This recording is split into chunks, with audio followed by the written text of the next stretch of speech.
ಇವತ್ತಿನ ವಿಡಿಯೋದಾಗ ನಾನು ನಿಮಗೆ ತಿಳಿಸ್ಕೊಡ್ತೀನಿ ರೀ ಸಸ್ಟೈನ್ 100 ಇಂಜೆಕ್ಷನ್ ಬಗ್ಗೆ.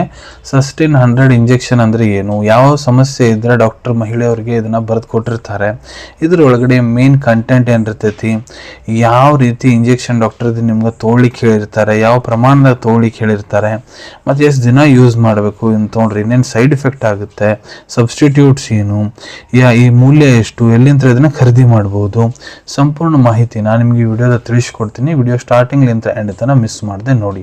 ನಮಸ್ಕಾರ ಸ್ನೇಹಿತರೆ, ನೀವು ನೋಡ್ತಾ ಇದ್ರೆ YouTube channel Venkatesh H Pujar ಮತ್ತು ನಾನು ಡಾಕ್ಟರ್ ವೆಂಕಟೇಶ್ ಎಚ್ ಪೂಜಾರ್. ಬನ್ನಿ ಇವತ್ತಿನ ಚರ್ಚೆಯನ್ನು ಶುರು ಮಾಡೋಣ. ಸಸ್ಟೈನ್ 100 ಇಂಜೆಕ್ಷನ್ ನೋಡ್ರಿ, ಇದು ಒಂದು ಅಲೋಪತಿಕ್ ಇಂಜೆಕ್ಷನ್. ಸಸ್ಟೈನ್ ಇಂಜೆಕ್ಷನ್ ಯಾವ್ಯಾವ ಚಿಕಿತ್ಸೆದಾಗ ಕೊಡ್ತಾರಂತ ನೋಡ್ರಿ. ಒಂದೇದು ಎಮೆನೋರಿಯಾ ಅಂತ, ಅಂದ್ರೆ ಮಹಿಳೆಯರಿಗೆ ಮುಟ್ಟ ಆಗ್ಲಾರ್ದಂಗೆ ಇರೋದು, 3 ತಿಂಗಳಿಗೊಮ್ಮೆ 4 ತಿಂಗಳಿಗೊಮ್ಮೆ ಯಾವ ಮಹಿಳೆಯರಿಗೆ ಮುಟ್ಟಾಗ್ತಿರ್ತೈತೆ ಅಂಥ ಸಮಸ್ಯೆದಾಗ ಡಾಕ್ಟರ್ ಇದನ್ನು ಬರೆದು ಕೊಟ್ಟಿರ್ತಾರೆ. ಇಲ್ಲ ಯಾವ ಮಹಿಳಾ ಪ್ರೆಗ್ನೆಂಟ್ ಆಗ್ಯಾಳ, ಪ್ರೆಗ್ನೆನ್ಸಿ ಟೈಮ್ನಾಗ ಪ್ರೆಗ್ನೆನ್ಸಿ ಚಂದಾಗ ನಡ್ಕೊಂಡು ಹೋಗಲಿ, ಪ್ರೆಗ್ನೆನ್ಸಿ ಮೇಂಟೈನ್ ಮಾಡಲಿಕ್ಕೆ ಡಾಕ್ಟರ್ ಇದನ್ನು ಬರೆದು ಕೊಟ್ಟಿರ್ತಾರೆ ರೀ. ಮತ್ತು ಯಾವ ಮಹಿಳೆಯರಿಗೆ ಮೊದಲೇ ಯಾವಾಗಾದರೂ ಮಿಸ್ಕ್ಯಾರೇಜ್ ಅಬೋರ್ಷನ್ ಸಮಸ್ಯೆ ಆಗೈತಂದ್ರೆ ಅಂಥ ಮಹಿಳೆಯರಿಗೆ ಡಾಕ್ಟರ್ ಇದನ್ನು ಈ ಸತಿ ಬರೆದು ಕೊಟ್ಟಿರ್ತಾರೆ, ಮತ್ತೆ ಹೊಳ್ಳೆ ಆ ರೀತಿ ಆಗ್ಬಾರ್ದಂತ. ಮತ್ತು ಯಾವ ಮಹಿಳೆಯರಿಗೆ ಗರ್ಭಕೋಶ ಸಮಸ್ಯೆಗಳು ಇರ್ತಾವೆ ಅಲ್ಲಿ ಕೂಡ ಡಾಕ್ಟರ್ ಇದನ್ನು ಬರೆದು ಕೊಟ್ಟಿರ್ತಾರೆ. ಮತ್ತು ಯಾವ ಮಹಿಳೆಯರಿಗೆ ಮಕ್ಕಳು ಆಗ್ತಿರಂಗಿಲ್ಲ, ಇನ್ಫರ್ಟಿಲಿಟಿ ಸಮಸ್ಯೆ ಇರ್ತೈತಿ, ಪ್ರೊಜೆಸ್ಟ್ರಾನ್ ಹಾರ್ಮೋನ್ ಕಡಿಮೆ ಸಂಬಂಧ ಅವ್ರಿಗೆ ಇನ್ಫರ್ಟಿಲಿಟಿ ಸಮಸ್ಯೆ ಇರ್ತೈತಿ, ಅಂಥ ಮಹಿಳೆಯರು ಕೂಡ ಡಾಕ್ಟರ್ ಇದನ್ನು ಬರೆದು ಕೊಟ್ಟಿರ್ತಾರೆ. ಮತ್ತು ಯಾವ ಮಹಿಳೆಯರಿಗೆ ಮುಟ್ಟು ನಿಂತು ಹೋಗಿರ್ತೈತಿ, ಆ ಮುಟ್ಟು ನಿಂತಾದ್ಮೇಲೆ ಅವ್ರಿಗೆ ಹಾರ್ಮೋನ್ ರಿಪ್ಲೇಸ್ಮೆಂಟ್ ಥೆರಪಿ ಸಂಬಂಧ ಕೂಡ ಈ ಇಂಜೆಕ್ಷನ್ ಬರೆದು ಕೊಟ್ಟಿರ್ತಾರೆ. ಇಲ್ಲ ಯಾವ ಮಹಿಳೆಯರು IVF ಟ್ರೀಟ್ಮೆಂಟ್ ತೊಗೊಳೋ ಅಂತಾರ ಅಲ್ಲಿ ಕೂಡ ಪ್ರೆಗ್ನೆನ್ಸಿ ಮೇಂಟೈನ್ ಮಾಡಲಿಕ್ಕೆ ಈ ಇಂಜೆಕ್ಷನ್ ಡಾಕ್ಟರ್ ಬರೆದು ಕೊಟ್ಟಿರ್ತಾರೆ ರೀ.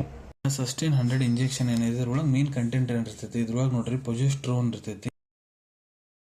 ಪ್ರತಿ 1 ml ಇಂಜೆಕ್ಷನ್ 100 mg ಪ್ರೊಜೆಸ್ಟ್ರಾನ್ ಇರ್ತೈತಿ. ಮತ್ತು ಪ್ರೊಜೆಸ್ಟ್ರಾನ್ ಇಂಜೆಕ್ಷನ್ ನೋಡ್ರಿ ನಿಮ್ಗೆ 25 mg 50 mg 100 mg 200 mg ದಾಗೂ ಸಿಗ್ತೈತೆ ರೀ. ಪ್ರೊಜೆಸ್ಟ್ರಾನ್ ಕೆಲಸ ಏನು ಮೇನ್ ಅದನ್ನು ನಾನು ನಿಮ್ಗೆ ತಿಳಿಸ್ಕೊಡ್ತೀನಿ. ಪ್ರೊಜೆಸ್ಟ್ರಾನ್ ನೋಡ್ರಿ ಇದು ಒಂದು ಹಾರ್ಮೋನ್. ಇದು ಮಹಿಳೆ ಯಾರದಾರ ಪ್ರತಿ ಮಹಿಳೆ ಶರೀರದಾಗ ಕೂಡ ಈ ಹಾರ್ಮೋನ್ ಇರ್ತೈತೆ ರೀ, ನ್ಯಾಚುರಲಿ ತಾನೇ ಇರ್ತೈತಿ. ಸೊ ಇದ್ರದ್ದು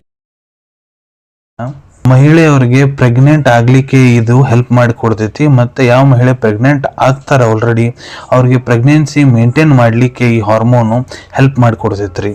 ಆದ್ರೆ ಕೆಲವೊಂದಿಷ್ಟು ಮಹಿಳೆಯರಿಗೆ ಏನಾಗ್ತೈತಪ್ಪ ಅಂದ್ರೆ ಅವ್ರ ಶರೀರ ಒಳಗಡೆ ಪ್ರೊಜೆಸ್ಟ್ರಾನ್ ಹಾರ್ಮೋನು ಕೊರತೆ ಆಗಿಬಿಟ್ಟಿರ್ತೈತಿ. ಅದರ ಸಂಬಂಧ ಅವ್ರಿಗೆ ಬಹಳಷ್ಟು ಸಮಸ್ಯೆಗಳು ಕಾಡ್ಲಿಕ್ಕೆ ಸ್ಟಾರ್ಟ್ ಆಗಿಬಿಡ್ತಾವೆ. ಸೊ ಆ ಹಾರ್ಮೋನ್ ಫುಲ್ಫಿಲ್ ಮಾಡಲಿಕ್ಕೆ ಡಾಕ್ಟರ್ ರಿಪ್ಲೇಸ್ಮೆಂಟ್ದಾಗ ಇದನ್ನ ಇಂಜೆಕ್ಷನ್ ಮೂಲಕ ಆ ಹಾರ್ಮೋನ್ ಬರಾಬರಿ ಮಾಡ್ಲಿಕ್ಕೆ ಇಂಜೆಕ್ಷನ್ ಬರೆದು ಕೊಟ್ಟಿರ್ತಾರೆ. ಸೊ ಇದು ಅಲ್ಲಿ ಹೋಗಿ ಪ್ರೊಜೆಸ್ಟ್ರಾನ್ ಹಾರ್ಮೋನ್ ಏನು ನಾರ್ಮಲ್ ಪೊಸಿಷನ್ಗೆ ತರ್ತೈತಿ, ಮತ್ತು ಏನೇನು ನ್ಯಾಚುರಲಿ ಆಗಬೇಕು ಅವೆಲ್ಲ ಮತ್ತೆ ಆಗ್ಲಿಕ್ಕೆ ಸ್ಟಾರ್ಟ್ ಆಗಿಬಿಡ್ತಾವ್ರಿ. ಈ ಇಂಜೆಕ್ಷನ್ ಡಾಕ್ಟರ್ ಇಲ್ಲ ನರ್ಸ್ ಈ ಇಂಜೆಕ್ಷನ್ ನಿಮಗೆ ಕೊಡ್ತಾರ. ಮತ್ತು ಎಲ್ಲಿ ಕೊಡ್ತಾರ ಅಂದ್ರೆ ನಿಮ್ಮ ಚಪ್ಪಿದಾಗ ಹಿಪ್ ರೀಜನ್ಯಾಗ ಗ್ಲೂಟಿಯಲ್ ಮಸಲ್ ಅಂತ ಇರ್ತೈತಿ, ಅದ್ರ ಮೇಲೆ IM ಇಂಟ್ರಾಮಸ್ಕುಲರ್ ರೂಟ್ನಾಗ ಇದನ್ನ ಇಂಜೆಕ್ಷನ್ ಮಾಡ್ಲಾಗ್ತೈತ್ರಿ. ಇದು ಒಂದು ಆಯಿಲ್ ಬೇಸ್ ಇಂಜೆಕ್ಷನ್ ರೀ. ಅದಕ್ಕೆ ಈ ಇಂಜೆಕ್ಷನ್ ಮಾಡಾದ್ಮೇಲೆ ಸ್ವಲ್ಪ ನೋವು ಅಲ್ಲಿ ಇರ್ತೈತ್ರಿ. ಈಗ ಈ ಇಂಜೆಕ್ಷನ್ ಯಾವ ಪ್ರಮಾಣದಾಗ ಡಾಕ್ಟರ್ ನಿಮ್ಗೆ ತೊಗೊಳ್ಳಿಕ್ಕೆ ಹೇಳಿರ್ತಾರೆ. ಸೊ ನೋಡ್ರಿ, ಅದು ಒಂದಿಷ್ಟು ಮಹಿಳೆಯರಿಗೆ ಡಾಕ್ಟರ್ ಇದನ್ನ ದಿನ ಒಂದು ಇಂಜೆಕ್ಷನ್ ಮಾಡಿಸ್ಕೊಳ್ಳಿಕ್ಕೆ ಹೇಳಿರ್ತಾರೆ. ಕೆಲವೊಂದಿಷ್ಟು ಮಹಿಳೆಯರಿಗೆ ವಾರಕ್ಕೆ 1 ಇಂಜೆಕ್ಷನ್ ಮಾಡಿಸ್ಕೊಳಕ್ಕೆ ಹೇಳಿರ್ತಾರೆ. ಕೆಲವೊಂದಿಷ್ಟು ಮಹಿಳೆಯರಿಗೆ ವಾರಕ್ಕೆ 2 ಇಂಜೆಕ್ಷನ್ ಮಾಡಿಸ್ಕೊಳಕ್ಕೆ ಹೇಳಿರ್ತಾರೆ. ಕೆಲವೊಂದಿಷ್ಟು ಮಹಿಳೆಯರಲ್ಲಿ ತಿಂಗಳಿಗೆ 1 ಇಂಜೆಕ್ಷನ್ ಮಾಡಿಸ್ಕೊಳಕ್ಕೆ ಹೇಳ್ತಾರೆ. ನೋಡ್ರಿ, ಇಂಜೆಕ್ಷನ್ ಎಷ್ಟು ಸತಿ ಮಾಡಿಸ್ಕೋಬೇಕು ಅದು ಡಿಪೆಂಡ್ ಆಗುತ್ತಾ ಪೇಷಂಟಿಗೆ ಏನು ಸಮಸ್ಯೆ ಇದೆ, ಅವ್ರ ರಿಪೋರ್ಟ್ಸ್ ಏನು ಹೇಳ್ತಾ ಇದೆ, ಅವ್ರ ಬಾಡಿ ಕಂಡೀಷನ್ ಏನಿದೆ ಅದ್ರ ಮೇಲೆ ಡಾಕ್ಟರ್ ಡಿಸೈಡ್ ಮಾಡಿ ಹೇಳ್ತಾರೆ.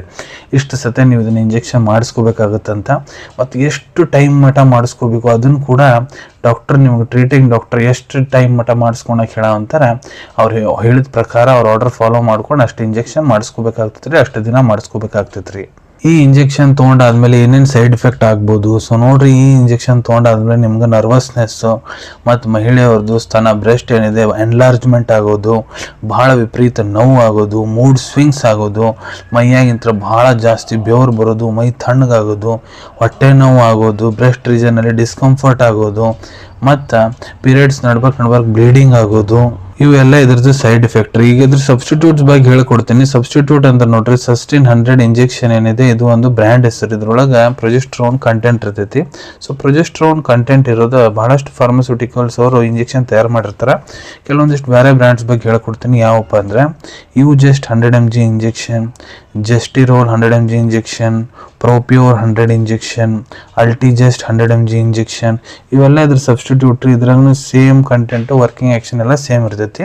ಮೂಲ್ಯದ ಬಗ್ಗೆ ಹೇಳ್ಬೇಕಂದ್ರೆ 166 ರೂಪಾಯಿದಾಗ 1 ml ಇಂಜೆಕ್ಷನ್ ಆ್ಯಂಪ್ಯೂಲ್ ನಿಮ್ಗೆ ಇದು ಸಿಗ್ತೈತಿ. ಸಸ್ಟೈನ್ 100 ಇಂಜೆಕ್ಷನ್ದು ಅವೈಲೇಬಿಲಿಟಿ ಬಗ್ಗೆ ಹೇಳ್ಬೇಕಂದ್ರೆ ನಿಮ್ಮ ಕಡೆ ನಿಮ್ಮ ಡಾಕ್ಟರ್ ಬರೆದು ಕೊಟ್ಟಂತಹ ಚೀಟಿ ಇತ್ತಂದ್ರೆ ಇದನ್ನು ನೀವು ನಿಮ್ಮ ಹತ್ರ ಇರೋ ಮೆಡಿಕಲ್ ಸ್ಟೋರ್, ಜನರಲ್ ಫಾರ್ಮಸಿಲಿ ಭಾಳ ಸುಲಭ ರೀತಿಯಿಂದ ಖರೀದಿ ಮಾಡ್ಕೋಬಹುದು. ಅನ್ಕೊಂತೀನಿ ವಿಡಿಯೋದಾಗ ನಾ ಏನು ಮಾಹಿತಿ ನಿಮ್ಮೆಲ್ಲರ ಜೊತೆಗೆ ಶೇರ್ ಮಾಡಿದ್ದೀನಿ ಎಲ್ಲ ನಿಮ್ಗೆ ಬಹಳ ಒಳ್ಳೆ ರೀತಿಯಿಂದ ಅರ್ಥ ಆಗಿರಬೇಕು. ನೀವು ಮುಂದೆ ಕೂಡ ಇದೇ ರೀತಿ ಹೊಸ ಮೆಡಿಸಿನ್ ರಿವ್ಯೂಸ್ ನೋಡ್ಬೇಕಾ ಚಾನಲ್ ಅನ್ನು ತಪ್ಪದೇ ಸಬ್ಸ್ಕ್ರೈಬ್ ಮಾಡ್ಕೊಳ್ಳಿ. ಅಲ್ಲಿ ಕೆಳಗಡೆ ಸಬ್ಸ್ಕ್ರೈಬ್ ಬಟನ್ ಕಾಣ್ತಾ ಇದೆ ನೋಡಿ, ಅದನ್ನ ಒತ್ತಿಬಿಡ್ರಿ. ಅದನ್ನ ಒತ್ತಿದ್ರೆ ನಮ್ಮ ಮುಂದೆ ಹಾಕೋ ಎಲ್ಲ ವಿಡಿಯೋ ನಿಮ್ಗೆ ಬೇಗ ತಲುಪ್ತಾವೆ. ಈ ವಿಡಿಯೋ ನಿಮ್ಗೆ ಇಷ್ಟ ಆಗಿದೆಯಾ ಲೈಕ್ ಬಟನ್ನ ಪ್ರೆಸ್ ಮಾಡಿ, ಮತ್ತು ಈ ವಿಡಿಯೋ ಆದಷ್ಟು ನಿಮ್ಮ ಸ್ನೇಹಿತರ ಜೊತೆಗೆ ಶೇರ್ ಮಾಡಿ. ಇಲ್ಲ ಯಾರಿಗೆ ಈ ವಿಡಿಯೋ ಅವಶ್ಯಕತೆ ಇರ್ತೈತೆ ಅವ್ರ ಜೊತೆ ನೀವು ಅದನ್ನು ಶೇರ್ ಮಾಡ್ಬೋದು. ವಿಡಿಯೋ ನೋಡಾದ್ಮೇಲೆ ಕೂಡ ನಿಮ್ಮ ಮನಸ್ಸಿನಾಗ ಏನಾರ ಡೌಟ್ ಇದ್ದರೆ ಕಮೆಂಟ್ ಸೆಕ್ಷನಲ್ಲಿ ಕಮೆಂಟ್ ಮಾಡಿ, ನಾನು ಅದಕ್ಕೆ ಉತ್ತರ ಕೊಡಲಿಕ್ಕೆ ಪ್ರಯತ್ನ ಮಾಡ್ತೀನಿ. ನಾ ಪ್ರತಿ ವಿಡಿಯೋದಲ್ಲೂ ತಿಳಿಸ್ದಂಗೆ ಯಾವುದು ಮೆಡಿಸಿನ್ಸ್ ಡಾಕ್ಟರ್ ಕನ್ಸಲ್ಟೇಷನ್ ಇರಲಾರ್ದು ತೊಗೊಳಕ್ಕೆ ಹೋಗ್ಬಿಡ್ರಿ. ಮೆಡಿಸಿನ್ಸ್ ಯಾವಾಗಲೂ ಡಾಕ್ಟರ್ ಸೂಪರ್ವಿಷನ್ನಾಗ ತೊಗೋಬೇಕು. ಈ ವಿಡಿಯೋ ಇನ್ಫಾರ್ಮೇಷನ್ಗೋಸ್ಕರ ಮಾಡಿದ್ದೀನಿ. ಸಿಗೋಣ ತಮ್ಮೆಲ್ಲರಿಗೂ ಮತ್ತೊಂದು ವಿಡಿಯೋದಾಗ ಒಂದು ಹೊಸ ವಿಷಯ ಜೊತೆಗೆ. Till than take care. ಧನ್ಯವಾದಗಳು.